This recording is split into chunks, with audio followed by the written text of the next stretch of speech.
بچه ها میخوام با یه ترفندی ببرمتون بالای این اهرام فرعون، بریم ببینیم چند درصدتون بلدینا. قلبو هم قرمزش کنین که اگه رفتین بالا نیفتین.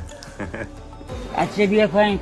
این ریکالر که بدونین خیلی انمی میاد برای ریکال کردن. حال با این ترفند یک انمی ها رو کیل کنین. یکی خدا.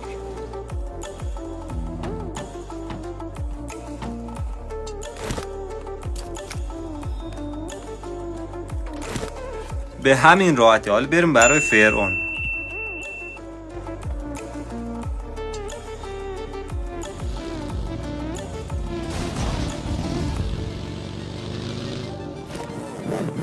وقتی هم که اومدی ای بالا، بیا صندلی عقب و بپر. بیشتر به درد کسایی میخوری که رنگکافن یا کنجکاون.